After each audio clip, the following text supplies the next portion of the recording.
ஒரு ஃப்ளாப்பை நோக்கி போயிட்டு இருக்குங்கிறத அஃபிஷியல் நியூஸுங்கிறது வந்துட்டு இருக்கேன். என்னடி சொல்ற? நீ என்ன சொல்ற?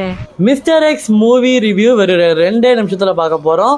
ஸோ இது நம்ம ஆஸ்பெக்ட் வைஸ் தான் பார்க்க போகிறோம். இதில் கதையோ இல்லை எந்த ஒரு விஷயத்தில் நம்ம டீட்டெயிலாக பேச போகிறது கிடையாது. எல்லாம் பட்டுன்னு சொல்லிட்டு கிறிஸ்பாக பார்க்க போகிறோம். பாடி தொலையும்.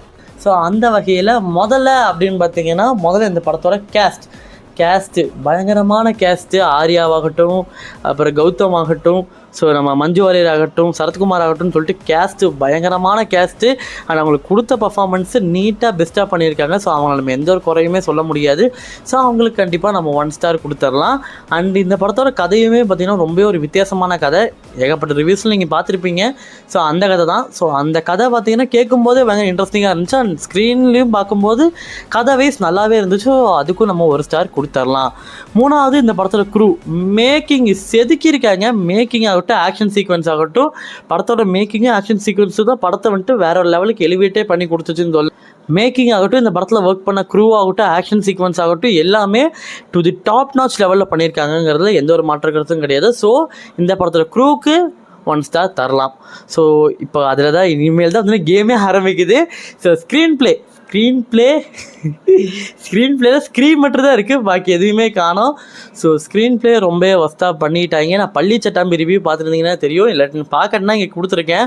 ஸோ அந்த ரிவ்யூவில் நான் சொல்லியிருப்பேன் என்னென்னா பார்ட் 2க்கு நகர்த்தி கொண்டு போகிறது தான் இந்த படத்தோட வந்துட்டு மெயின் பிளாட்டாகவே இருந்துச்சு.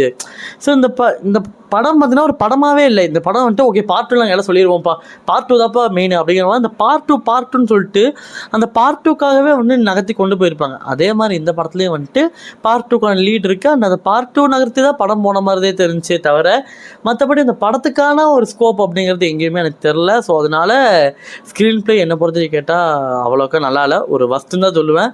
ஸோ அதனால் இதுக்கு 0 தான் தருவேன். 5வது ஹை மூமெண்ட்ஸ். ஏன்னா இது ஒரு கமர்ஷியல் ஃபிலிம் அப்படின்னு பார்க்கும்போது ஹை மூமெண்ட்ஸும் பெருசாக எனக்கு எங்கேயுமே ஒர்க் அவுட் ஆகலை. ஒரு கமர்ஷியல் ஃபிலிம் மாதிரியே தெரில, என்னென்னமோ பண்ணிகிட்டு இருக்கீங்க அப்படிங்கிற மாதிரி தான் இருந்துச்சு. ஏன்னா ஸ்க்ரீன் பிளேவே நல்லா இல்லை அப்படிங்கும்போது நம்ம ஹை மூமெண்ட்ஸ்க்கு மட்டும் என்ன பண்ண முடியும். ஸோ அதனால் அதுக்குமே நான் ஒரு 0 தான் தருவேன். அதனால் இந்த படத்துக்கு ஓவராலாக 5க்கு நான் 3 ஸ்டார் தான் தருவேன். அண்டு இது மட்டும் இல்லாமல் இந்த படம் ஒரு ஃப்ளாப்பை நோக்கி போயிட்டுருக்குங்கிறத அஃபிஷியல் நியூஸுங்கிறது வந்துட்டுருக்கு. ஏன்னா இந்த படத்தோட பட்ஜெட் ரொம்ப பெருசு. ஆனால் இந்த படத்தோட Day 1 கலெக்ஷனே பார்த்திங்கன்னா வெறும் 50 லட்சம் தான் வந்திருக்காமா. ஸோ ரொம்ப சங்கடமாக இருக்குது. ஏன்னா ஆர்யா வந்துட்டு ஒரு பயங்கரமான ஒரு ஆக்டரு. ஸோ அவரை மாதிரியான ஒரு ஆளுக்கெல்லாம் வந்துட்டு இந்த மாதிரி சிச்சுவேஷன் நடக்கக்கூடாது. ஸோ இனிமேலாச்சும் நல்ல ஸ்கிரிப்ட்ஸ்லாம் செலக்ட் பண்ணி ஒரு மிகப்பெரிய கம்பேக் கொடுப்பாரு அப்படிங்கிறதுல எந்த ஒரு மாற்ற கருத்தும் கிடையாது. ஸோ நம்ம நெக்ஸ்ட் ரிவ்யூவில் சந்திக்கிற வரைக்கும் அது வரைக்கும் சப்ஸ்கிரைப் பண்ணி வச்சுக்கோங்க, அதான் ரொம்ப ரொம்ப முக்கியம்.